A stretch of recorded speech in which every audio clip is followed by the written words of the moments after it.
Big boss Marathi 6 मध्ये सहभागी झाल्यानंतर सोशल मीडियावर दीपाली सय्यद यांच्या पतीची आणि मुलाची सध्या प्रेक्षकांमध्ये चर्चा रंगत असल्याची दिसून येत आहे। त्यामुळेच त्यांचा पती आणि मुलगा कोण आहेत आणि ते काय करतात तेच आपण जाणून घेऊया। मराठी इंडस्ट्रीत सक्रिय असतानाच दीपाली सय्यद यांनी राजकारणात एंट्री घेतली। कोणतीही राजकीय पार्श्वभूमी नसताना त्यांनी या क्षेत्रात येण्याचा निर्णय घेतला।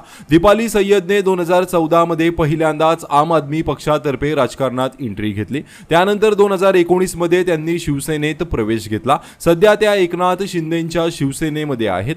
दीपाली सय्यद यांनी 2008 साली बॉबी खान यांच्यासोबत लग्नगाठ बांधली आहे। दीपाली आणि बॉबी यांना एक मुलगा देखील असून त्याचं नाव आली असं आहे। दीपाली बऱ्याचदा सोशल मीडियावर त्यांचे पती आणि लेकासोबतचे फोटो आणि व्हिडिओ शेअर करताना पाहायला मिळतात।